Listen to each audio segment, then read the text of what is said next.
Hello, Star Wars fans, and welcome to the Star Bros podcast.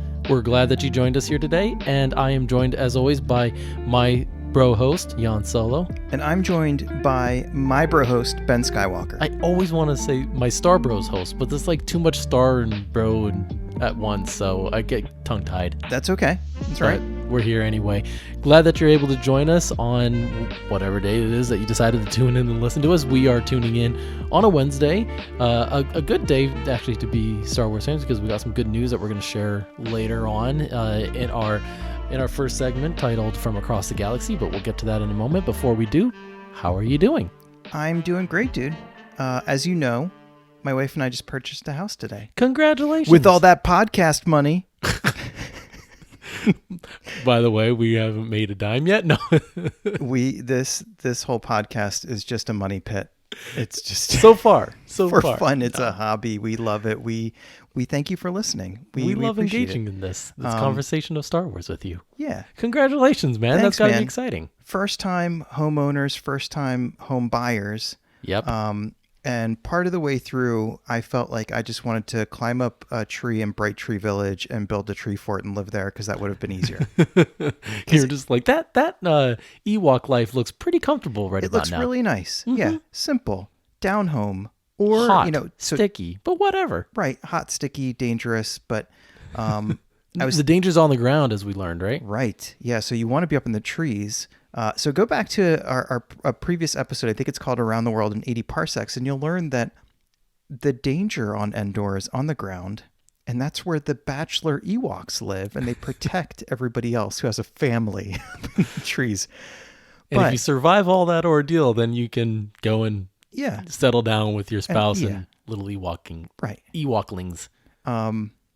The other thing I thought about was, tonight, a little bit later on, we're going to be talking about some of our favorite Star Wars villains. And one of mine is Krennic. And I was thinking about the opening scene of Rogue One, where they land on that black sand beach. And Galen Erso has just found this little place in the corner of the galaxy where he thought nobody would find him. And he set up this little homestead farm. And I thought about that too during the home shopping process, just thinking about like, can I just stake out a corner of a beach somewhere and just, grow some crops and on the most sparsely populated planet in the galaxy somewhere? Yes. But I felt like Krennic and the other villains of the home buying process would find me. But I'm happy. I don't want it to sound like I'm not happy about buying the house. I'm really excited. It's just who are the challenging. Villains of the home buying process? Now I have to ask. What's that? Who are the villains of the home buying process? Oh, I don't know. The seller. If there is, no. The sellers can be pretty good. No, everybody's fine. Yeah. It's just, it's complex and it's challenging, which is why I retreat into the world of Star Wars in my head. Nice. It's funny. How are you doing? Good. I have to put a plug in for my wife at this moment, who let's see, like 5 Christmases ago, I got her this cross-stitching pattern in like on Amazon somewhere, and it was I remember that. It was this beautiful pattern of like a Christmas village with snow on it and everything.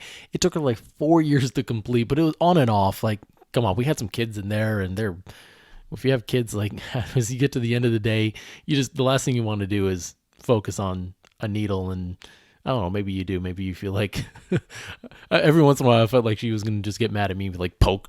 Just, are you a little voodoo doll? But no, she decided to pick the needle back up and start another cross-stitching pattern. And this time she is going to do this really cool collage of Star Wars.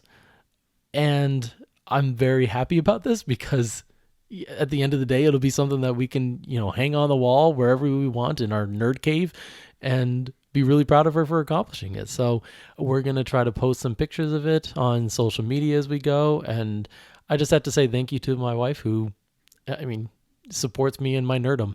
Yeah. And I saw a couple pictures, and it looks really, really cool. She's so excited that she's like showing me, she's like, this is the profile of Vader. I'm like, I don't see it yet. I didn't see it either, but I think today I could tell where Luke's face was, and that was starting to come in. Yes, Luke's face is what she's working on right now, and now I can see like the profile of Vader a little bit better, like the back of his helmet and where the point is and stuff. So it's looking pretty cool. It looks like a ton of work. So like I said, the first one took like 4 years, and this one's bigger. Yeah. So it's gonna take a long time, but hey, we'll give you little pictures and updates along the way, and then once the final product is there, then we'll celebrate.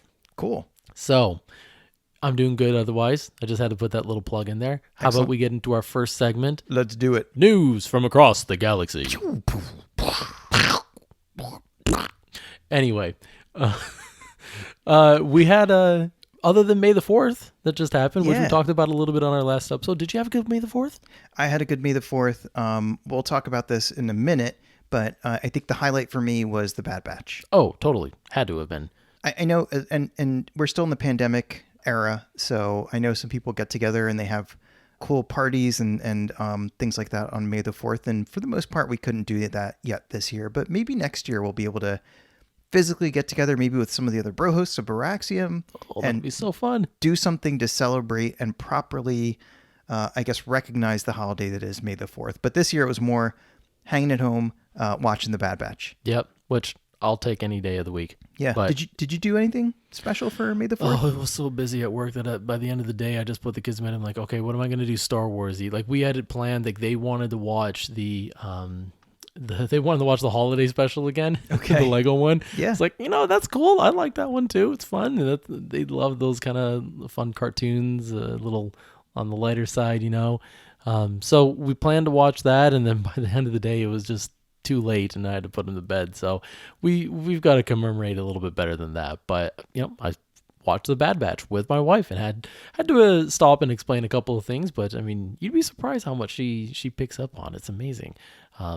Again, thank you, honey, for supporting me. Yeah. But yeah, we'll get to that in a second. There was one other piece of news though before we get to the Bad Batch. The news that I alluded to earlier. Do you want to share that? Oh yeah. So we just learned today that Star Wars Celebration, which was set to take place in August in Anaheim, California, next year, 2022, has been sped up and moved forward 2 months to May, or 3 months, May 27th, 28th, and 29th of 2022, which happens to be Memorial Day weekend, which is a big holiday weekend here in the States. Monday will be a holiday where everything will be pretty much closed. So people get a long weekend, which I think there's some convenience to that, to be able to fly out somewhere and then come back on Sunday, for example, and have off work the next day and no school, things like that. But I think the reception to that's been mixed so far, because some people were already kind of planning their year-round celebration. It's already gotten moved before, and now it's getting moved again, and It's getting moved dramatically. It's not getting moved like a week or whatever. It's getting moved months. And since it's being accelerated, I think that can be a challenge for a lot of people. So a little bit of a mixed bag in terms of the reactions. But when the dust settles, it's just nice to know that there is a celebration on the horizon. Maybe it'll be our first. I don't know. Hoping so. Hopefully, fingers crossed. We'll see. We'll see if we can make it work. But yeah, so that's late breaking news. That just came out today. And as far as I can tell, if you had tickets to the original one and you're no longer able to attend, they're beginning to take refunds. So you can go to the website for Celebration and start to hand your tickets back in, which has got to be a heartbreaking process. So I hope if you have them, I hope you can still attend. I hope you can make it, and maybe we can meet up there and have a BROAXIUM Star Bros hangout. That would be great. Yeah. Yeah, and it is a little bit tough if you think about it. Not just because people might have had plans or something. I mean, they were all scrapped anyway because of the pandemic, but it's also in the middle of the school year, or the very tail end of the school year. You might have kids and they're still in school, and so you can't really get out, and so it might not be that advantageous because it's not even the summer yet for a lot of people, and that's when you're usually traveling. So I'm not surprised that there are people that are upset with it, but where there's a will, there's a way. If you can make it work, hopefully.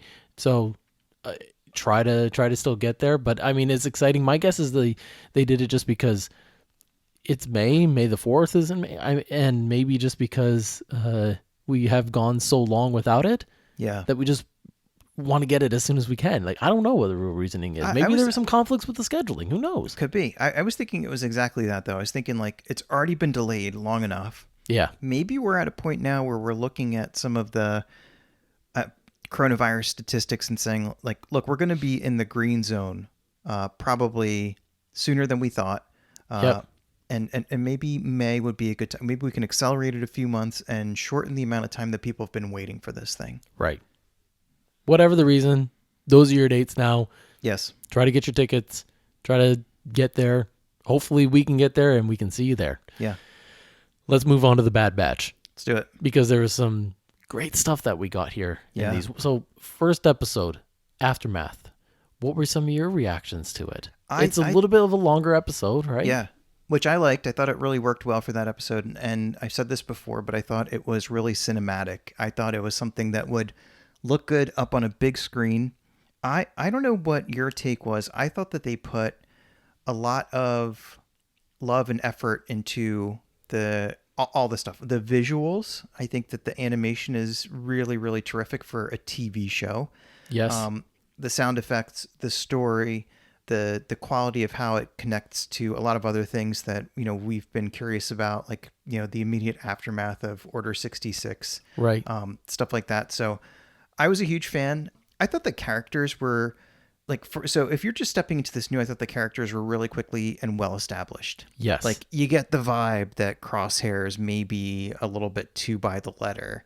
You get the vibe that each of these guys has their own personality, that has something about it that is really unique, and the blending of all them together makes for a really cool interplay. Well, let's not forget that we were introduced to the Bad Batch in season 7 of the Clone Wars. Yep. They had a little montage of 4 episodes or so where you were introduced to them and got to see what they're capable of, got a little bit of their backstory. What I liked is that this didn't start off assuming that you had seen those. It kind of started fresh and reintroduced you to them. It had that really fun way of bringing them in. Like, I found these guys. There's 5 of them. That's it. That's all you found in terms of reinforcements, and then they come out and manhandle all the droids, and it's great. But it also starts off in a place where you're familiar with Order 60, right on the fringe of Order 66. I really like that it started with the voiceover that has been used in all of the Clone Wars episodes, and the fact that it just used something that was familiar to you and showed, like, this is still the Clone Wars era. Yep. And then in episode 2, we don't get to. By the way, spoiler alert. We're going to talk about spoilers for this, but we don't get that in episode 2, that voiceover. So it's proof that the Clone Wars have ended and we're moving on with the storytelling. Just that little touch was really interesting to me. And then in terms of the characters, I mean, first of all, it's amazing that there's one person voicing all 5 of these characters. That in and of itself. And then on top of that, the other clones too. And is able to bring to life these characters in a different way. Who's your personal favorite? I'm really curious. That's tough because so the outside of Crosshair, all the good guys I really like for different reasons. So it's really hard for me to pick a favorite one. There's things that I love about each one of them individually. Do you have a favorite one? I mean, Hunter is a favorite of a lot of people, and I agree with the reasons why. Yeah. Like, I usually gravitate towards a character like Hunter just because of his stoicism, his bravado a bit. He's got that face tattoo. He's got that face tattoo. He's just super cool. The wavy Rambo style hair, like and the bandana. Like, he's just a cool looking guy. Yeah. But also he's got that integrity, that heroicism, again, that stoicism that I was mentioning. And it just seems really interesting. So I like him. I'm not getting to answer your question. My favorite is Wrecker. Yeah. And I didn't think I'd like him. He's just kind of that brute, that a little bit of the comedic relief. Yeah. And that's always a fun guy to have. You love having that guy, but you're just glad he's there. He was actually genuinely funny, but you kind of felt for him. You kind of saw a soft side of him too. Yeah. And when he got shot in the battle arena, you started to feel like, oh gosh, like, I don't want to lose him. Like, that's the very, like, you feel attachment. Yep. So I really liked Wrecker more than I thought I would, and he's become my favorite. I like Wrecker a lot too. He's the type of character who, whenever I play a new RPG video game, and you can pick either like the sorcerer or like the barbarian brute type character, that's who I pick. I pick the bruiser, the hard puncher, the guy you want to get behind in a fight, and that's Wrecker. Yeah. I saw on Twitter that somebody was actually making and either selling or giving away whatever Wrecker's stuffed animal thing is. you know? Is it Lulu or Lulu? Yeah, that he cuddles and carries around. Yeah. Somebody was making those, like out of old T-shirts and socks and stuff like that. Perfect. I know. And that's how they established that soft side. Yeah. And even just the guy that comes in to, to carve in how many missions, like this is important to him. This is his family. You kind of felt that. Yeah. This is a terrible. So my kids really like this cartoon, or they don't really watch it as much anymore. What's the name of it? Blaze and the Monster Machines. And anyone with kids knows what I'm talking about now. Is it a Saturday morning cartoon? Is that still a thing? I don't know. I think maybe. I don't know. Is it YouTube? With streaming, it's so different. And with YouTube, gosh, they love YouTube. And I don't get it. And I just make them shut it off all the time because there's so much garbage there. That's the thing that really surprises me. Like kids, when you and I were kids, like you'd watch cartoons on TV in the time when they were on. And now kids are like, no, I just go and I pick the one I want to watch on YouTube. And I pick the one of a bunch of cats doing silly things, and it's really funny. So where was I going with that? You were gonna say there's a character in there named Rex. Yeah, and he's kind of this brute kind of guy. Yeah, he reminds me a little bit of that, just a little bit more, a little bit cooler. Okay. Not made for kids. But if anybody got that reference, please let me know, because I'm really curious in the comments on YouTube or wherever you want. There's definitely parents who listen to this show. We know of a couple, and actually one of our friends listens with her son, which I think is really sweet. Yeah, I love that. Which she's probably doing it to censor us, and just so you know, we don't swear on our podcast, so we're good, right? We're G-rated. G-rated, that's good. Well, let's say PG. You never know what we get into. Okay. No. Hence, listening with your kids, you want to be there to guide them through the process of suffering through our podcast. There you go. What else about?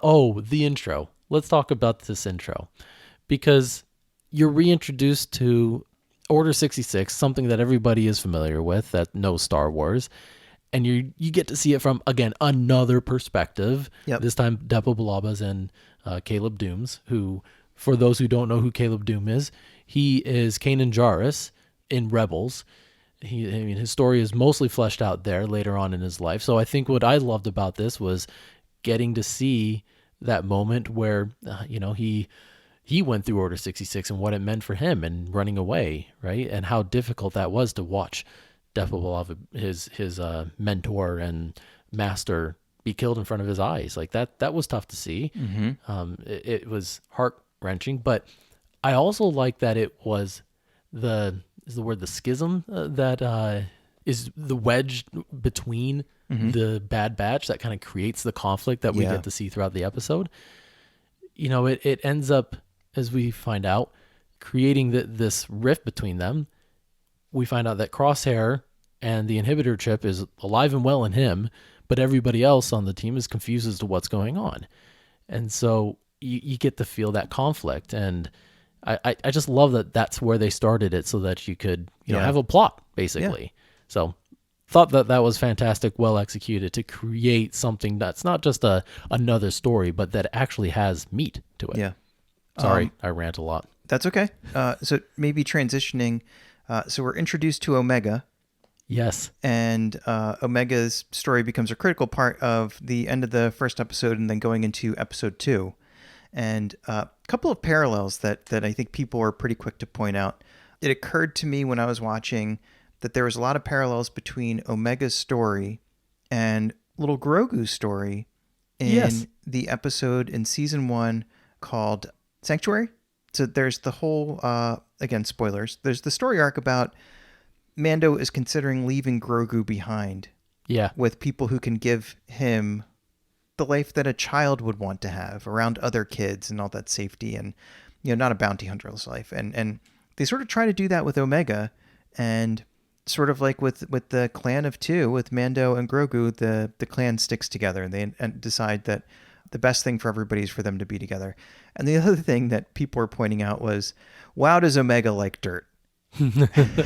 Which we'll get to in the next episode a little bit, but yes, I agree. And is that a nod to Anakin not liking sand and Omega loves dirt? Well, okay, let's put this into perspective. I actually thought about this. Omega has lived on Kamino her whole life, a planet that is an ocean, and in a facility that's completely made of metal. Camino's basically Bespin on the water. That's Like, exactly what it is. you can't step out the front door of wherever it is that you live without walking across a bridge into another man-made structure, human-made structure, or alien-made structure. It's unsurvivable on the surface. Right. And on this planet, it just rains all the time. You don't see the sun, right? Because that was another part. She actually saw the sun and was enamored by that. But yeah, then the dirt. She's just never experienced this thing, and it's a whole new experience. It was just like when Rey went to Takadana for the first time and it was never knew all this green in the water. galaxy existed. Right. So you just go through these different experiences. And think of, on the other side, Anakin, who spent his whole entire life on Tatooine, which is nothing but sand. No wonder he hates sand. Yeah, I don't blame him. I don't blame him at all. And that's the only point that he's trying to make. And He's I wouldn't just blame trying to Rey smooth talk while he's if doing she it. hated sand. Yeah, but yeah, I just thought that was kind of silly and fun. Yeah, very good point. Well, this is what I thought about with Omega. Cool accent, first of all. Totally. Second of all, which I think, is it New Zealand? I think it's a New Zealander accent. Yeah. That's what I thought too. The other thing I really liked about her is this idea that she's a clone. And if you think about what the Bad Batch are, they're tampered DNA. Their DNA has been tampered with, coming from Jango Fett, right? They tampered with it to try to see if they can improve it in some way. And then the idea with Omega is, well, what if we tamper with that gene that determines gender, Yeah. right? And see what happens. So I thought that was really cool because that's essentially what the Bad Batch are. They're just, let's tamper with this, let's tamper with that. Let's see if we can enhance them in this way and that way. And now you get to see what happens when they tamper with that piece of it. So, and then you kind of see throughout the episode, she's discovering what she's capable of because of the rest of her genetic code. So I'm curious to see where they go with that as she starts to discover who she is, what she's capable of. There's going to be a lot of character development for her throughout the next few episodes. I think you're right. And so this is going to be on every Friday. We're going to get an every episode? Friday, and I thought they said like 18 episodes. Cool. So we'll strap in cool. for half a year, basically. Yeah. Not half a year just yet, but episode 2 was pretty good as well. So that one was Cut and Run, right? Mm-hmm. And a little bit of play on words. The character Cut is reintroduced. It was introduced to us in the Clone Wars. So a lot of people were very excited about that.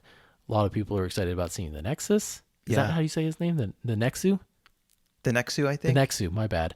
I actually just watched a different episode that was referring to the Nexus, Citadel, which we'll talk about later. That's why I got confused. Got it. So little callbacks and stuff like that. What do you think of this episode? What stood out? So I did like the callbacks because I don't think it was all that long ago that I watched that story arc in the Clone Wars, maybe like over the summer. So I was immediately drawn back to that. I liked kind of seeing how the Empire was kind of tipping its finger on the scale and really starting to put pressure on these poor people. I thought there was a lot of good action. Omega, with the ball going through the barbed wire fence and those tense moments there and things like that. But I do think that there's just a lot being set up for the Bad Batch to feel like they're sort of isolated and that there's nowhere to run and that they're not safe, and for Omega to develop as a character. So I'm really excited to see what happens next. Same with me. And one of the things I really liked about this one is this is our first episode where we really get to see that transition between Republic to Empire. Yeah. And this, again, one of the things that I was excited about for the Bad Batch was the era it's taking place in. Like, I didn't have a connection to these characters yet. We only got a little bit of them, like I said. So there's a lot to be desired, I think, in that case. But the era that it's taking place in is a time period where we haven't seen that much storytelling yet. Yeah. So I'm excited to see that. And I'm excited to see how it connects to the broader story of what's happening to the galaxy as it transitions from the Republic to the Empire. And you see that in this episode, where all of a sudden there's these new regulations. You see the introduction of the chain codes. Yes. Which I laughed. I was like, diabolical. Yeah. What a diabolical plan of the Empire. We are going to register each and every one of you and track your every movement, basically. I'm like, isn't that a smartphone? Something like that. Yeah. We track our own movements like that. I guess Depends on who we give that data to. But when it's voluntary, it's one thing. And when the Yes. Empire imposes it upon you, it's pretty sinister. It is pretty sinister. But I like that. One other thing I really liked was at the very end, did you notice Wrecker curling a gonk droid? Yes. That was my favorite. And it was gonking the whole time. Yeah. It was making that noise. Yes, it was. It was great. And then I forgot to mention the food fight in the last episode. That was great food fight. I think somebody pointed out on Star Wars, first food fight in Star Wars ever? Probably. And it Long had to overdue. be between clones. Yeah. Another thing I really liked with the second episode, though, was Sue's line where she was teaching Hunter. This episode is a lesson for Hunter in parenting. Mm-hmm. Right? And you mentioned that it's a bit of a parallel with Mandalorian and Grogu. Yep.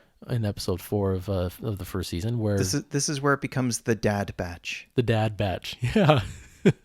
But it's mostly for Hunter, I think. Yeah. Like this life lesson about how to be a dad. Yeah. Something that Cut had to learn at some point. And so Sue said something. I wrote down the line. It's kind of like Full House. Yeah. Where it's like Uncle Jesse, family. Danny Tanner, and Joey all under the same roof figuring out how to raise these crazy kids. Mary Kate and Ashley Olsen. Yep. Yep. I don't remember that. It's the Olsen twins. Yep. And Jodie Sweetin. Yeah. Which I forget, but her she had an autobiography that she put out, and it was like I forget. It was a play on the word sweet. I'll have to look that up at some point. Okay. But boy, are we off track. We are now we've gotten to Full House. All we need to do is get to our bro host Chris Ryan's. What is one of his favorite? It's not Saved by the Bell, is it? You like Scrubs? Oh, Scrubs. Yep. All we need to do now is get some Scrubs in there, and he'll be happy. But there's some of that because Scrubs is a little bit like a wholesome bromance, a little bit. Oh, totally. And there's some of that happening in the dad batch at this point. Yeah, exactly. But one of the things that I really liked that Sue said, to get back on track, thank you, was this line about being a parent. And as a parent, this really struck me. Children will always find ways of getting into trouble, Hunter, she says. It's what they do. Protecting them is what we do. Like that really hit home. Yeah. I don't know. Just thinking about your job as a parent to protect and not get mad every single time they get into trouble, because that's just what they do. Yeah. So I love that, because it's like Star Wars taking me to school all over again. Wow. Like we talked about in our last episode, lessons in Star Wars, and then I just got another. Nice. They don't stop coming just because we did the episode. That's true. So brace yourself. We'll probably get a few more, especially if this is the dad batch. A lot of them will apply to me. But anything else on these 2 episodes? No, loved it. Feeling really good about the direction it's heading in. Pumped for Friday to watch the next one. Same. I am too. So tune in every Friday. We will use the news segment of our episodes to talk about each episode. Remember, we're every other week on the air, so that means we'll cover 2 episodes at a time. So episodes 3 and 4 will be next time. Make sure to tune in for that, as well as the topic that we cover in our More to the Story. And for this segment of More to the Story, we are going to cover some of our favorite villains. Non-main villains, we'll say. Right. This is not the Emperor. This is not Darth Vader. This is not Kylo Ren. These are the other villains who are sprinkled throughout the saga, who are also really interesting and worth talking about. And we've collected 4 of them. So tonight we're going to be talking about Krennic from Rogue One, Grand Moff Tarkin, one of the earliest kind of non-main villains who people kind of latched onto and thought was really interesting and wanted to know more about. We'll talk about that specifically. Yep. Moff Gideon from the Mandalorian series, and then Darth Maul. Or just Maul. Or depending Maul. on the time that you're talking about. Mm-hmm. Yeah. And as I started studying him, I realized he could be in his own episode, because, man, that one's deep. So, but let's start with Krennic, which is on you to cover. Go ahead. Krennic. Okay. So there's a few things that I am interested in when somebody is, when there's a character being portrayed on the big screen. I'm always kind of curious about the actor behind the character. So that's where I started with both of the he has a great name. What's that? He has a great name. Yeah. So his name is Ben. Yeah. His name is Ben Mendelsohn, and he's from Australia, where we have a handful of listeners, I think. Yeah. And apparently he's a big video game fan. So stars, they're just like us. But here's a fun fact about Ben. So Ben, his family moved around the world apparently as he was growing up, and they lived briefly in Pennsylvania. Really? Yes. I knew you were going to say that just by the way you stalled, but that's awesome. So it gets crazier. So he attended Mercersburg Academy, which, have you ever heard of that? I don't think so. So there's a town in the central part of the state, a little bit further south, called Mercersburg Academy. It's a private school. It's now, I looked it up, it's $65,000 a year. Chump change. Public school. So I'm assuming that Ben Mendelsohn grew up fairly comfortable. But so he was there in the 80s, and he didn't graduate from there because they ended up moving again. It sounded like they moved around a lot. But he was there in the 80s just a couple years after another Star Wars villain was there. Peter Cush? No, I don't know. Benicio del Toro, who plays DJ. Oh. Who's sort of a villain, who's sort of, not on the up and up. Anti-hero villain. It's kind of a mixed bag. He also attended Mercersburg Academy just, a couple years apart. No way. So in the 80s, there were two Star Wars villains walking around this Central town PA. in the middle of nowhere, Pennsylvania, and nobody knew it yet. Oh, gosh. Crazy, right? Central PA is sketchy, so maybe that's where they turned him. Just kidding. I'm totally kidding, but I actually love Central PA. I do too. Yeah, there are a lot of things that deserve a lot of credit that don't necessarily get it. Like I'll give one for example is the excellent all-you-can-eat buffets throughout the center part of the state. Oh my gosh, yes, all of Lancaster County basically. Yeah. I would make Lancaster County my backyard if I could. Yeah. So let's get into the character a little bit, and the other thing I'm always curious about is what does the actor think of the character? Oh, yeah. Because the actor has to inhabit this character and be this person on the screen. Right. And I think to do that, a lot of different actors will give their character a little bit of a backstory, a little bit of personality. They'll create a persona that then they inhabit. I remember seeing Jim Carrey do an interview one time, and he basically said that he was talking about all that work that he does to sort of, even with like Ace Ventura, to figure out who Ace Ventura is. Because he was saying you can't just show up on set and kind of go, all right, what do you want me to do? Right. Right. So I wanted to see what Ben Mendelsohn said about Krennic. And here's what he told us. He said, Krennic is an outsider. He's an outsider insofar as he was not born into the officer class. He's a guy who had to work his way up to the officer class. Interesting. So he always feels like he has to prove himself. A little bit of he's a little chippy, a little chip on his shoulder. Yeah. These are the people, by the way, who are pretty hard to stop when they get their sights set on something. Yeah. In life, we all know somebody who's had to earn their spot. I think you and I are kind of cut from that cloth. I think so. In a way. And so the fact that he is relentless in his pursuit of his goal of getting done what he wants to get done. I think you have a line about what he wants to get done, right? In your book? Yes. So can you read that for the Starbros audience? I would be happy to. So one of the things that I like to do every episode now that when we prepare for the podcast and now that we've covered the Star Wars book in another episode is see what the Star Wars book covers for each of the characters that we are going to talk about today. So now in saying this, we love the Star Wars book. Oh, it's excellent. And we know that every time you write a book, I have caught plenty and plenty and plenty of typos. And I found my first typo in here. And it says, where was it? In the process, the director orders Urso's wife killed, spoiler, and separates the scientist from his daughter, showing that he will to do whatever it takes to succeed. He will to do whatever it takes. If it needs to be to done, I will to do it. I will to do it, and you cannot stop me from to doing. From to doing. All right, let me to do read this for you. So the other thing that I was curious about was what's Orson's his first name, which is another human Earth name. Yep. Not a very common one though, Not right? anymore. There used to be a bunch of Orsons. Yeah, that's true. Orson Welles and so on. But yes. So I wanted to know what his title was, because I feel like in general the Empire is pretty hung up on title and rank. Oh yeah. And so I wanted to know precisely what his title was, and it's director, of advanced weapons research for the Galactic Empire. Yeah. I didn't know this, so apparently the character is first introduced back in 2016 in one of the prequel novels by James Luceno. Oh, the Aftermath series? Where would that have been?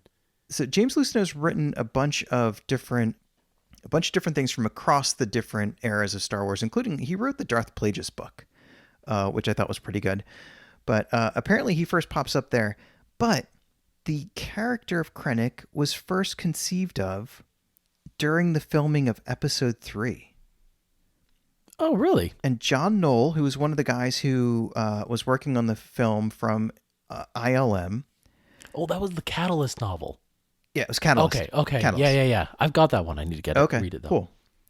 But John Knoll's this guy who works at ILM, and they're working on Episode 3, Revenge of the Sith.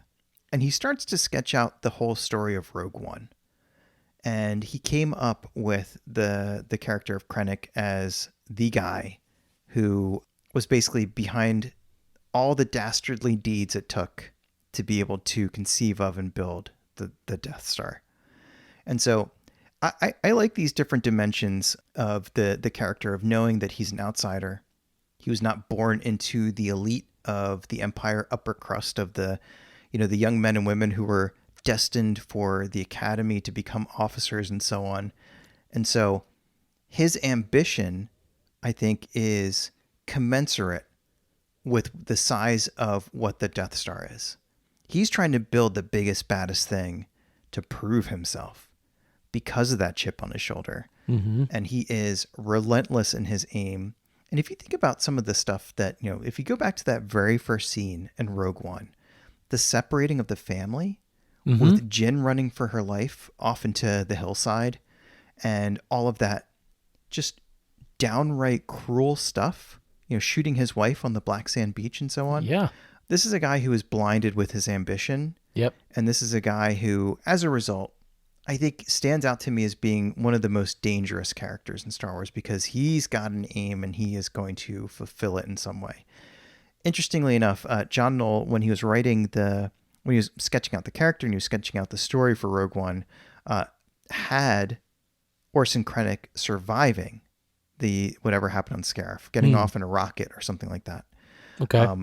And then he was going to carry on and have story arcs further on in Star Wars and different media and so on. But ultimately that idea ended up getting scrapped, which I think is unfortunate in some ways, because I do like him as a character. But also I think that it is fortunate in some other ways, because, wow, they just really tie it up with a bow. And he is consistently multidimensional in how evil and cruel he is. And at the end, that you've gotten rid of him, so that's a satisfying thing. But what about you, dude? What do you think about director Orson Krennic? I think, he's relentless in his approach to trying to achieve his goal, which is to set up the super weapon. And you think of what the Empire is, it's a bunch of careerists, military careerists, who want to prove their abilities and prove themselves to the Emperor. And he talks, he goes to Vader and he's like, so you'll mention to the Emperor what I've done. Like, his ambition is so worn on his sleeve. Like, he cannot hide that this is his motivation. Like, he's willing to go behind Grand Moff Tarkin's back to go to Darth Vader, who, let's remind you, which we'll talk about in a second, that him and Darth Vader are pals. Tarkin, I mean. He's willing to go to him and say, like, hey, like, I'm not happy with what Tarkin is doing. Vader's like, what do you want me to do? You're coming to me and telling me to turn on my pal, Tarkin? Like, that's not going to happen. Like, don't choke on your ambition here. Come on, dude. So he gets a very heavy spoonful of humility handed to him right there. And he just becomes further entrenched in that ambition, though. Like, he can't get out. He's got to correct this. He's got to become the one who, proves himself. And ultimately, it's what destroys him. He ends up getting destroyed by the technology that he helped invent. Like, to me, that's why I'm okay with him dying. I would have loved to see more. But to tie him up and his story up that way is fascinating. The other thing I really liked about him is, this is a stretch of that word, the scene where they test the Death Star out for the first time on Jeddah. And that Tarkin's like, we don't need to make a full display of this. We can just let's just do a little bit of destruction here. And so he's like, fine. And he goes, fire. He's like so mad about this, right? And they fire it, and it starts to destroy Jeddah. And then he looks at it and he goes, oh, it's beautiful. And like, you literally just committed genocide. And you're just pausing here to admire the beauty of what you've done. That is twisted. Yeah. That is seditious. That is evil. Yeah. Like it, but it will always stick with me, that moment when he just stopped to say, oh, how beautiful. Like, genuine psychopath right there. Chills. Yeah, I totally agree. So yeah, again, I love great storytelling, and so I love that scene just because of how great it is for developing this very crazy, unhinged character. Yeah. And then to watch him lose it as soon as Tarkin decides, I'm going to take this back over. So some great moments from Krennic. That's a great choice. For sure. And one of the things I've never done is gone back to Rogue One and watched the extras and all the different stuff like on the Blu-ray. So I have to do that at some point because there's probably some good stuff with Ben Mendelsohn, and there's probably some good Krennic stuff. I've watched them. It's been a while, so maybe we can do that together because it's just been too long for me. And that's something that my wife and I love to do, is watch all the behind the scenes stuff. That's why part of the reason why we still get them. But I think you can get them on Disney Plus now. Oh, really? So go look at the extras, see if they got some stuff there. Oh, that's a pro tip. That's a hashtag trademark Star Bros pro tip. Whoa, you got that off the tongue pretty quick. Good job, man. Thank you. We did not make this up beforehand. Yeah, my legal department helped me out with that. Let's talk about Tarkin. So Tarkin, great segue from Krennic, I think, because one of the things that I thought was so surprising about Rogue One was when they reintroduced Tarkin, and how they did it. First, they showed the back of his head, which, if you remember in Episode 3, they show Krennic real quick. And like, he's standing there watching the Death Star being constructed at the very end, and then he walks off screen. So you get a real quick glimpse of him, but you know it's not him and everything. The technology wasn't there to recreate him the way that they did, and his likeness and everything. So in this when I saw the back of his head for the first time, I was like, oh, cool, they brought him back. That's neat. But that's all they're going to do. And then he turns around, you see him, you're like, it's Tarkin. Yeah. He's back. This is crazy. And I was floored by that revelation. And remember, we didn't know that going in, so it was truly a revelation at that point. Yeah. Do you remember that when we saw that? I do. I remember being shocked by it, and I remember being shocked by how good I thought it looked up on the big screen in the movie theater. I thought they did a terrific job with it. They did. So I thought that was surprising, especially because this is a character which Peter Cushing brought to life back in 1977, and we only got one shot of him, right? Because this is the point I meant to make. I mentioned I would make. He is the true villain of A New Hope. Yes, Vader is to a great degree, but it's truly him. Because if you think about a movie like this, especially at this time, like, the villain is usually the one that dies at the end, right? Vader doesn't. Vader is really important to progressing the villainous plot, but it is Krennic running the show. Or sorry, Krennic. It is Tarkin running the show. Krennic wishes. It should have been Krennic, and this was really interesting about that. So, as I was reading the Star Wars book, I didn't think about it in this light before, but Tarkin is a really strategic person, and not just how he thinks about war. Like, he's willing to squash the enemy, do whatever it takes. And there's the episodes of Clone Wars that I watched to get ready of this. Like, they talk about how his way of approaching war is do whatever it takes to win. And one of the things he doesn't like about the Jedi, and doesn't like about them being the ones leading in the war, is that they have a stopping point where they're not willing to go any further. They're not willing to take an innocent life. Yeah. They'd rather see them brought to justice and taken behind. Like, that's not how Tarkin thinks. And he voices that criticism.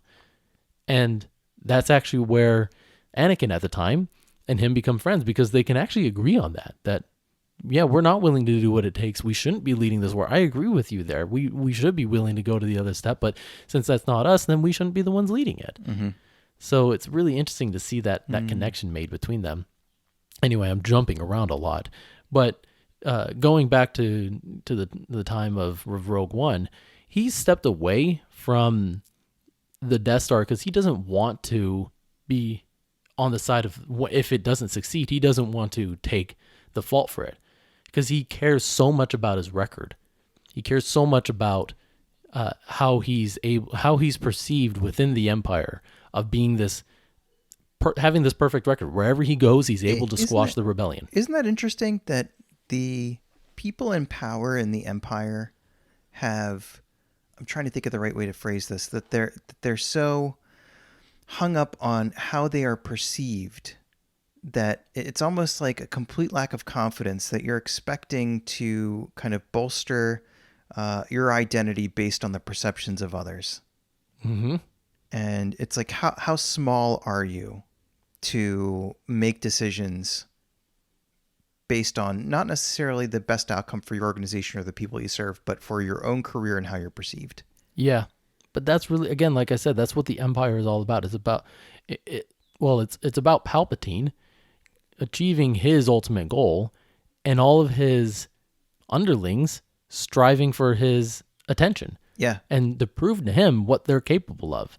It's almost like that's how I picture like dictator countries. Yeah. Where there's like one person who has absolute power and everybody else is just sort of like riding their coattails. Yeah. He's like, for look as long what as I'm they capable can. to do for you. Yeah. And that's what Tarkin is.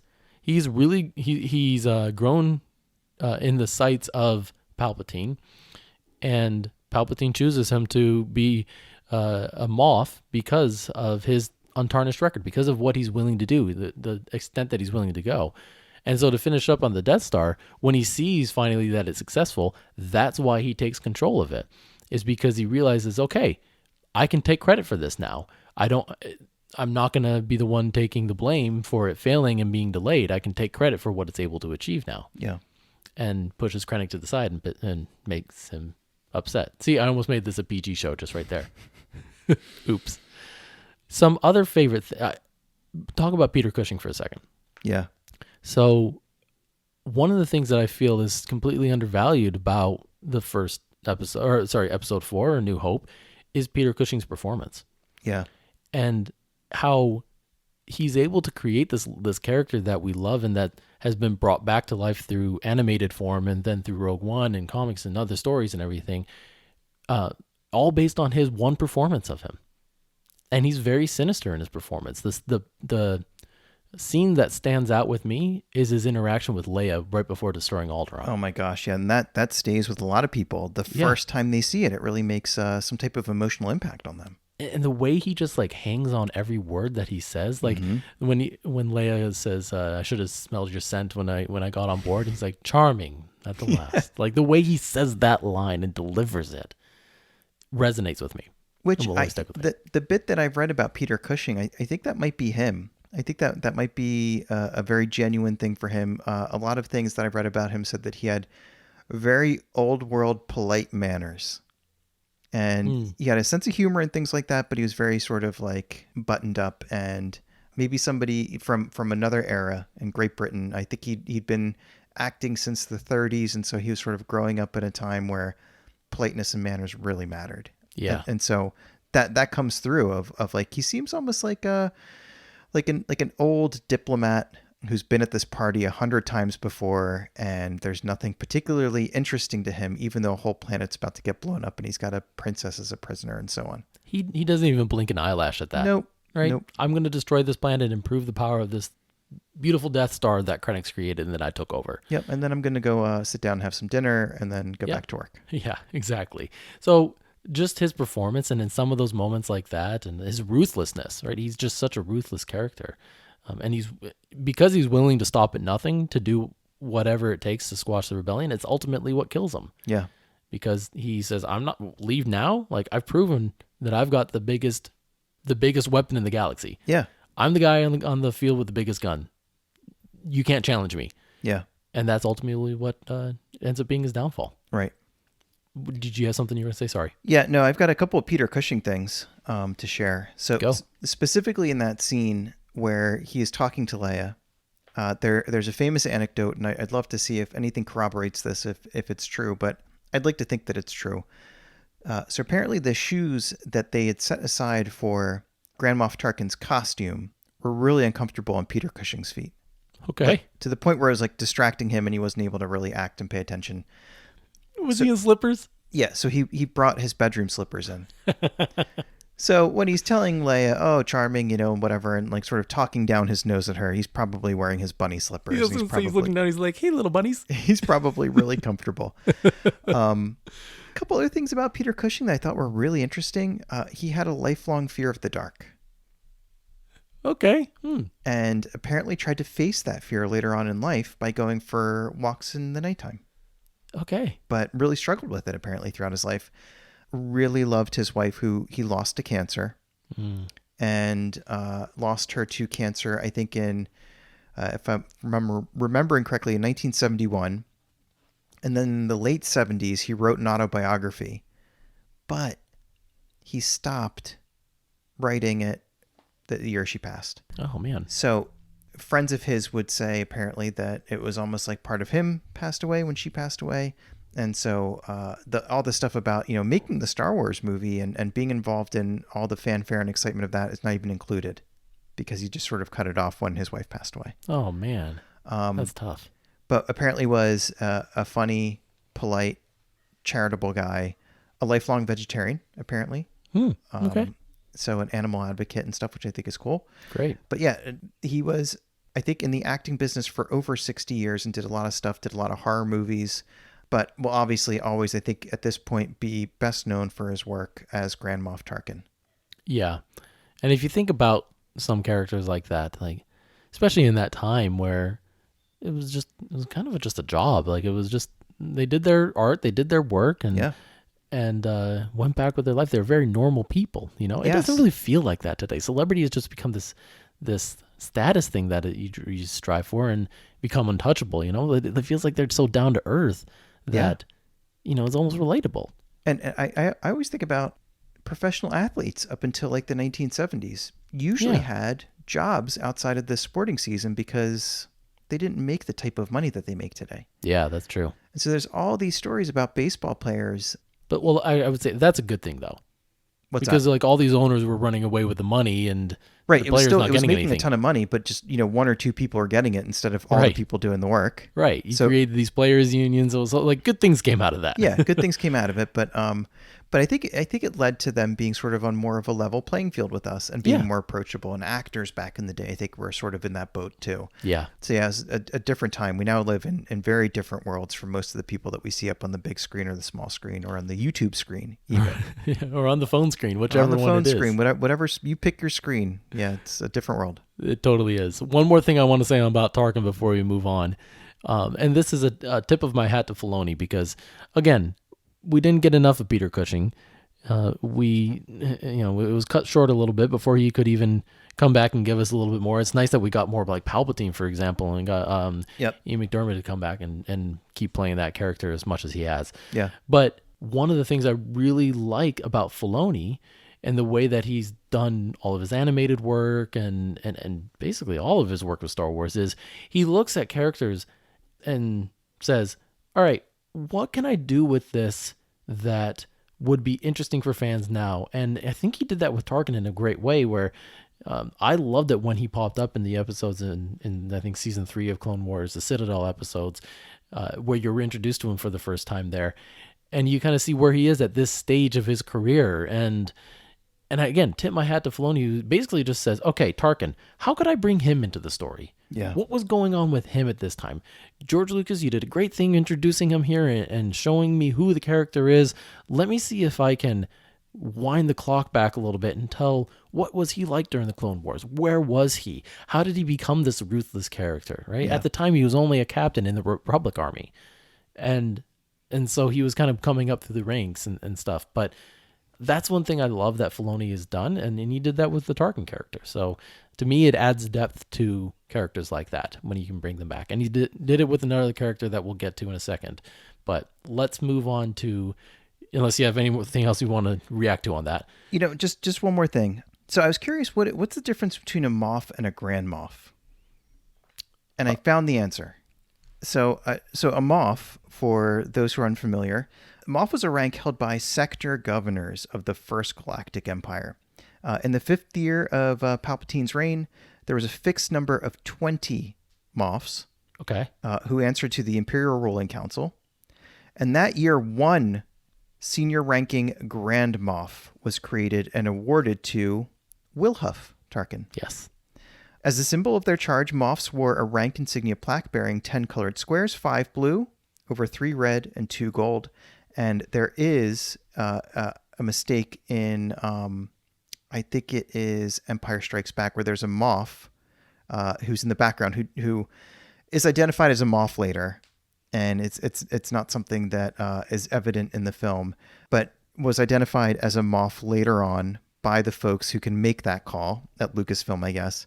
But the only issue was that his rank plaque was incorrect. There was a couple of buttons that were the wrong color. Well, that's what happens when you try to do that after the fact, right? Yeah, right. You're going to miss a couple details. You can't back into it and expect it to be perfect. Yeah. Okay. I can forgive that, right? Yeah, it's totally forgivable. But yeah, so shall we move on to Moff Gideon? Let's do that. To the next Moff. Cool. So again, I wanted to approach this from, who's the actor who's inhabiting this character? Because, these are not characters that have been around for 1,000 years. It's not like Batman, where it's like, well, how are you going to do Batman differently? Sorry, that was a little bit sassy. How are you going to do Batman? How are you going to do Batman, Randy? Randy's back. Randy's back. Yeah, so Giancarlo Giuseppe Alessandro Esposito, born in Copenhagen, Denmark, which a lot of people don't know. Oh, I didn't know that. To an Italian father, and I think his mother was American, but she was living in Denmark, I guess, at the time. Makes sense. Okay. But so he's born in Denmark, but by the age of 6, Giancarlo and family moved back to the States, and they moved to New York City. And then by the age of 10, Giancarlo is making his Broadway debut. Okay. In a show called Maggie Flynn, which is a show apparently about a woman who runs an orphanage, and he's one of the poor, sad kids who's living in this orphanage. But that's the beginning of his showbiz career, and he's pretty consistently acting in film and on stage throughout the rest of his life to today. And now he's in his 60s, which is really impressive.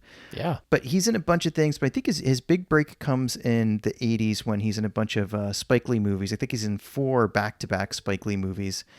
Does a bunch of TV. But here's where I think a turning point is for him. So he was in Breaking Bad, which a lot of people know. He plays sort of a subdued villain. People don't know that he's the villain. And I think he plays that pretty well. But the thing that he calls out for himself was he plays a tough lawyer in, I think it was a show called Girls Club in 2010. And he said that was when he realized that he could play a boss really well. That he could play a guy in charge really well. Mm-hmm. And that could be a new direction for him in his career. On the character of Moff Gideon, Esposito says that he doesn't think of him as a good or a bad character, that's too much of an oversimplification. So when Esposito inhabits this character of Moff Gideon, he says that, look, Moff Gideon is a guy who's just trying to restore order to an otherwise lawless galaxy. Yeah. And kind of good intentions, kind of. Kind of. I mean, I think that the idea of having things orderly when they are otherwise lawless and dangerous and all the bad stuff that goes with that, like, it doesn't sound all that crazy. But let's just be clear. That's what dictators want. That's what dictators want too. Yeah. You want a predictable world that lines up with your worldview. Mm-hmm. Yep. And that you can take from it what you like. But yeah, I mean, so here's the challenge with Moff Gideon. He makes a big impression. And I think that we all got really excited about him right off the bat. He's the guy who knows everything about everyone. He's a physically imposing figure with his cape and his kind of half Darth Vader suit. At some point, he comes into possession of the Darksaber. And all that cool stuff kind of rolls together to be all we really understand of him. The only other thing that we know is, and I'm not sure where we exactly got this background, but I was reading this. I think it might have been on good old Wikipedia. We know that he was an officer in the Imperial Security Bureau, which was sort of the intelligence agency of the Galactic Empire, sort of like the CIA or the spy group or, the KGB or whatever of the Galactic Empire. Interesting. But now, he's a Moff, so he's one of the, presumably remaining sector chiefs. Who knows how many there are left. Mm-hmm. But I think one of the things that we see in The Mandalorian is he's a guy who's trying to restore order to the galaxy, but in some ways has kind of taken up the mantle or the responsibility of keeping the Empire on life support. Yeah. So I think he is a bureaucrat, and I think he's part of a cog in a bigger machine. But in the absence of that machine being well structured, I think he's trying to kind of hold all the pieces together. So some of the stuff that I like about Moff Gideon, not as obviously sinister, bloodthirsty, or cruel, or any of those things. More kind of like cold and calculating of like, I want something and I'm going to get it. And it'd just be easier if you give it to me. And I already know everything about everybody. Like, there's something about that I feel like is a little bit different from a bunch of other Star Wars villains. There's no force choke. There's no lightning coming out of his fingers or anything like that. It's really just kind of like coercive. And he strikes me as the kind of guy where, people say like when everybody else is playing checkers, he's playing chess. Like you look up and you realize, oh, Moff Gideon has me cornered. Like he probably gets the jump on people a lot. We see him kind of unravel a little bit towards the end of the second season where he's beaten. But even then, he's plotting, he's scheming, he's watching Mando get set up by holding the Darksaber in front of Bo-Katan, things like that. So I'll pause there and give you an opportunity to respond to my ramblings about Moff Gideon and Giancarlo Esposito. No, I appreciate that. I didn't know half of that stuff about his background too, so that's awesome. I actually haven't seen Breaking Bad, so that's a sin in and of itself, isn't it? But I'll just say about the character, one of the things that I think they don't really show it on screen, but they hint to how menacing he is and how ruthless he is, again, which is a quality, it seems like, of all Moffs, when they talk about, in a more humorous way, with the two stormtroopers at the very end of season 1. True. Where he says, Moff Gideon just killed a guy for talking back to her, or like, that's true. Whatever. So he strikes fear in all the stormtroopers, everyone that's serving him, because he's willing to do whatever it takes to prove his point, and kind of treats everyone like dirt that's under him. Mm-hmm. Anyone that he sees as beneath him, he doesn't see any reason why they should be left living. And he does that when he retrieves the Darksaber, and whatever he does to do that, it seems like he commits, again, genocide to do it potentially, and he does it with his own stormtroopers. Yeah. So that already in and of itself tells me enough about his character. You just don't see it on screen. Right. I almost felt like in season 2 there are a couple more moments where I was waiting for him to do that to people. I mean, he kind of lets it happen when Grogu's just going to town on the stormtroopers, and locked in that little cell there. And of course, he created baby shacklings, so that's pretty evil. Very evil. But he just lets Grogu go at it with the stormtroopers. He's like, sure, hurt my men. I don't care. Mm-hmm. It's just going to make you sleepy and not hurt me. Yeah. And that's what matters right now. So, but you're right. You don't really get to see a lot of his direct cruelty firsthand. It's almost like, one of the things that's really scary about the movie Jaws is that you don't get to see the shark for a long time. Yeah. And so you imagine... It's like the shark beneath the surface. Yep. You imagine how scary it must be. And then when you finally see it, it's like, oh, it is terrifying. Yep. But there's just something psychologically thrilling about not being able to see it. And the other thing I thought, too, was he seems to inspire that in a few people, though, that menacing feature.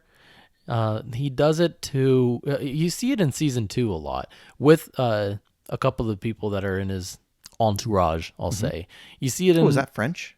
Entourage. Yeah, entour means to surround. So, sure, yeah, it is. And Raj means to throw a crazy party. Yes, that is. Somebody throws a big rajay at their house. Rajay, is that what you just said? Yeah. I like it. Yeah, that's what we'll do after this. I don't know where to take my point sometimes when you throw stuff like that at me. That's great. So, no, they do it in episode 3 of this one, of season 2, where you've got the comrade on that ship that's basically like the Mandalorians are taking over. What do you want me to do? He's like, you know what to do. Long live the Empire. Your electrical poison pill. Long live the Empire. Yeah, exactly. Okay, so he creates that in his followers. Like he kills the 2 pilots there in cold blood. Yep. And then remember at the very end of the what was that, episode 8 or whichever one, where Cara Dune is facing off with that pilot, and he's like, talking up to her and saying like, "Do you want to know what happened to all those on Alderaan?" Oh, like, yeah, that guy. That guy. You just like wanted to shoot him in the face. Oh, and then she does. Mm-hmm. Like, but those are the kind of people that he attracts. Mm-hmm. So I think that tells a lot about his character too. Great point. So, anyway, even though we don't get as much from him, we get an idea of the following he creates. Yeah, that is a good point. Yeah. Anyway, what else on Moff Gideon? I think that's all I got. Maybe we move on to From Darth Moff to Maul. Maul? Did you like how we did that? Yeah. All right, let's talk about Maul here for a little bit in the time that we have remaining and try to squeeze a lot into a little time. Yep. So, Maul, one of my favorite characters. And it's weird because I think when he was introduced, it was a bit split. Some people were like, "Oh, he's clearly the villain. Could you get a little bit more creative with him?" Right? He's got horns.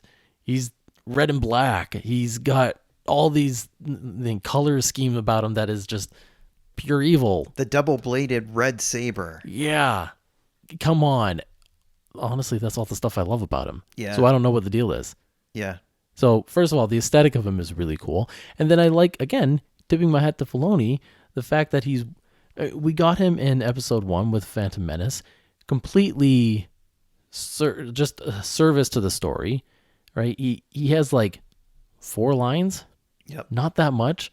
And poor, I think, Ray Park, right, who plays him, like, that's all he gets to do. He gets to obviously do a lot of cool choreography. The fight scene is one of the best things, but you really don't get anything out of his character. No depth. He's just the apprentice to Palpatine. Mm-hmm. And I love that Filoni was like, you know what?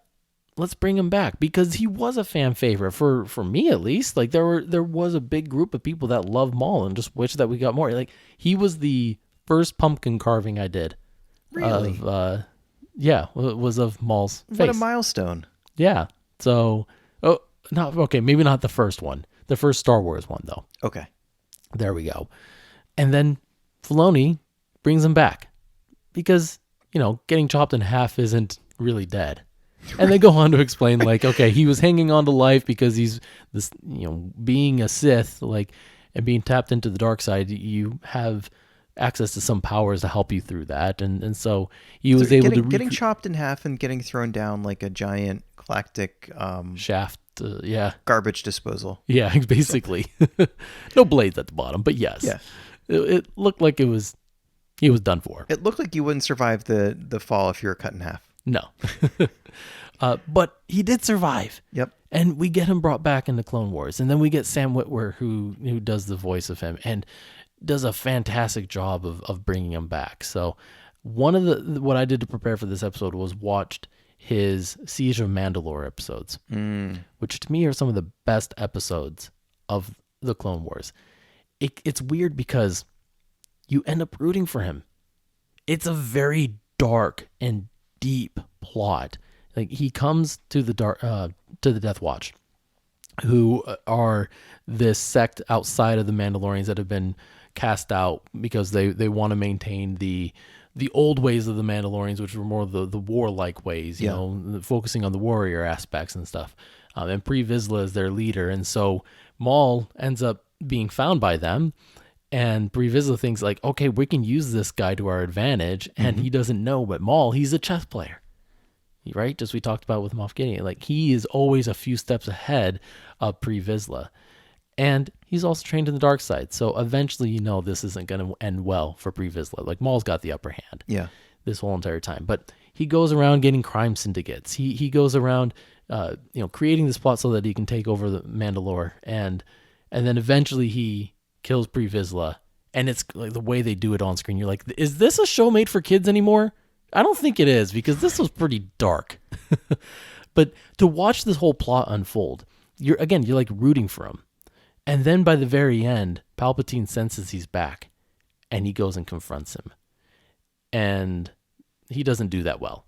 It, to me, is so shocking about this. Is like, it shows just how torn of a character that he is. Like, first of all, Palpatine starts torturing him with the lightning and everything, like he tends to like to do. But he says, "I'm not going to kill you." You don't really get why then. But you just see, like, this guy, he never seems, as soon as he gets a little bit of a step ahead, he gets pushed 2 steps back. So you kind of feel for him at the same time. He's a bit of an anti-hero to me. But so anyway, point in telling all that, I think it was so great that Filoni brought him back to tell that story of who he could be. Any reactions to, what are your thoughts on Maul as a character, on the depth, I guess, that you kind of wish you would have gotten, and then we started to get, I guess, with Clone Wars? Yeah, I think that the most striking things about Maul for me in the beginning, I'm sort of transported back to when the Phantom Menace previews were on TV. They're all the visual things. And one of the visual things that really stands out to me is him kind of unveiling his face by lifting his hood back, and you see the horns and you see the red and black, and also him riding the bloodfin across the desert, which is his little craft that, thanks to the calendar that you got for me, the Page a Day Star Wars calendar, I learned that the bloodfin was stripped of all its weaponry and armor by Darth Maul, so that it could be faster and that he could zip across the landscape a bit quicker and get to whatever his prey was. Interesting. So these images of him with the double-bladed saber and things like that, his sinister kind of snarling face, like all of that really made an impression on me. And yeah, like a lot of folks, I just assumed that, okay, this is going to be the tip of the iceberg and we're going to dig into this character and get a ton more of him. Little did we know we had to wait years to get that. Yep. But eventually we did. And eventually, going back to some of the non-episode 1 through 9 movies, he's in Solo. He pops up at the end there. Yep. And we get to see other dimensions of him and his homeworld across the other movies and video games and things like that. So we've gotten some of that depth over time. And maybe it's just because, I was just an excited kid when Phantom Menace came out, but I will always kind of hold him in high regard as being one of the really cool villains of Star Wars. Yeah. Just the image of him. Yeah. Again, he's got the perfect looks for a villain. Yes. But at the same time, you end up realizing, especially when he's left for dead by Palpatine, because Palpatine only cares about power. Yeah. Right? And as soon as he realizes that his apprentices aren't as powerful as another person, he doesn't care about him anymore. Right. So stone cold. Yeah, it's very cold. So even though Maul probably, Palpatine probably sensed that Maul was still alive, he wanted nothing to do with him. And he wasn't a threat anymore, so he didn't really need to dispose of him. He only intervened when he became somewhat of a threat. Mm-hmm. When he realized, the chaos that he's sowing on Mandalore could disrupt my plan. I'm going to deal with this. Mm-hmm. I'm going to show him what true power really looks like. But he doesn't really dispose of him either. Like, he sees that he still has this purpose. And another thing that's really interesting about this, so he's obsessed with Kenobi. He's out for vengeance. Kenobi left him for dead. He's the one who really left him for dead. Yeah. And how can you blame me? You just killed his master in front of him. Like, come on. Right. Like, this was on you, man. Yeah. But you kind of started that one. You did. You walked right into that. But he's consumed by vengeance. And that's one thing I really love about this story that I just got done to telling, is like, it's all about his desire for vengeance for Kenobi. And he kills the person that Kenobi loves right in front of him. That's just gut-wrenching. And then when you eventually see him again in Rebels, he's still consumed by that vengeance, and then you get that confrontation again with him and Kenobi, which is very interesting. We'll have to talk about that another time. But I want to talk about his timeline a little bit. Sure. Real quick. Because it's a bit tumultuous. Yeah. And if there's anything that we've learned from Star Wars, there's no such thing as a timeline. Right? We started with episodes 4, 5, 6. Right. Then we went 1, 2, 3. And then we went 7, 8, 9. 7, 8, 9. And then we did the Clone Wars. And then we decided to tell another story, Rogue One, like back in the same time. Like, we just jump all over the timeline and tell some stories here and there. So listen to the way Maul's was told. Okay. So you're first introduced to him in 1999, right? Yep. With Phantom Menace. And then you don't get reintroduced to him until 2012. I was going to say, how long a gap was that? That's significant. 13 years. 13 years before we get, I think there's comics and stuff like that were given in the meantime, but I'm just talking about on screen right now. Yeah. So we're reintroduced to him in 2012 in the Clone Wars. 2013 is when the story I just told about, when he confronts Palpatine in the Siege of Mandalore and things like that. Then he comes back in Rebels in 2016. Now, Rebels takes place a little bit before New Hope, to give you an idea of where that is in the timeline. So we're zooming forward again. So we get him in Rebels, where he faces Kenobi in 2017 is when we get that episode, which, spoiler, that's when he meets his end. Then he's brought into Solo in 2018, which is kind of before Rebels. Yep. So now we're kind of going to that side. And then he's brought back at the end of Clone Wars in 2020, which is even before that. This could give you whiplash if you're trying to... if you're trying to keep up here. Yeah. So, like, we don't really get this full arc of Maul. We just kind of get pieces at a time. And I don't know. I hope that someday we can just, like, see it all come together in this perfect way. Yeah, that would be really cool. Yeah, I'm picturing that meme from It's Always Sunny in Philadelphia where the guy is standing in front of, like, the cork board with the different, the Polaroids and red strings tying things together and trying to kind of sort out some mystery or whatever. Like, that's what it feels like his timeline is like. But I think that Star Wars creators keep going back to him because there is something special from day one when he was conceived of as a character, even though he was mostly just visually striking and menacing. And, he struck down Qui-Gon and so on. I think people want to keep going back because there is a deep well there. Yeah. That will not run dry because there is a bunch of dimension to that character that you can tell a whole lot of cool stories with. Mm-hmm. So, yeah, very cool stuff. Yeah, I agree. I hope we get, and here's the last note I'll say, because they did tease him again in live action form through Solo, and the idea was that they would continue that story and that he would come back in more ways, and maybe that means Kira as well. Maybe we'll get that in Kenobi. Maybe. Good call. Maybe they'll pick it up again because Kenobi was originally supposed to be, I think, the sequel to Solo. Like they're going to carry on this anthology and tell more stories like that. I thought that was the original plan. Yeah. When Solo didn't perform as well in the box office, they decided to scrap that, made Kenobi into a series instead. And should he come back in there? Should Maul come back in Kenobi? Maybe that's still in the plans, or maybe they scrap that. I don't know. But to see him as this crime lord syndicate would be really cool. I mean, again, we got that a little bit with Clone Wars, with season 7, but to see what they plan for him in the later stages would be really cool. Yeah, agreed. All right, time to end. That concludes this more episode. to the story. More to the story, yes. What are we going to talk about next episode? Ooh, next episode, we're going to go back to The Mandalorian. We're going to go back to The Mandalorian Season 2. You can go back and listen to our prior installments about the series. We've broken up each season into 3 episodes. We've already done 2 Star Bros episodes about Season 2, and this will be our final installment. So this is going to be like Act 3, us talking about Act 3 of Season 2, where there are a lot of wonderful moments for us to unpack, and we're going to spend all of next episode talking about what we liked, what we loved, what we learned, all of that great stuff. So go back, rewatch the last 3 episodes of Season 2, and get ready. Last 2 episodes. Last 2 episodes, sorry. Mm-hmm. You can go back and watch as many as you want. Do what you want. I don't care. But make sure that you watch the last 2. And we're really going to dig into those next time around, which is, I don't know about you. I haven't watched the last couple of episodes probably in a few months at this point. So I got to go back and enjoy those. It's been a little bit for me, so I'm excited to go back and watch them again. I think what I'm most excited about is to see Luke.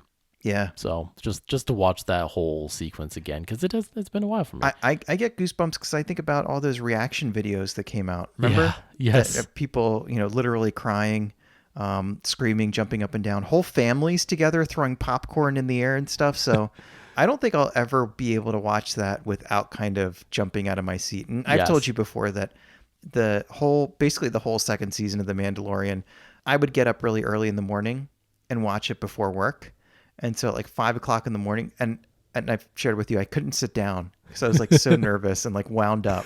Yeah, I remember that. It's better than caffeine. Throw on the new episode of The Mandalorian on a Friday morning, and I would just stand there and just sort of like shake with anticipation. And I'll always be transported back to that Luke moment. So that's the kind of stuff we're going to be talking about next time. All that, and then one other thing we'll talk about is speculation for what we'll do in both, I guess, the Book of Boba Fett and season 3 of The Mandalorian. Yes. And not really speculation, okay? Because I don't really like to speculate, but questions that we have going into. Yeah.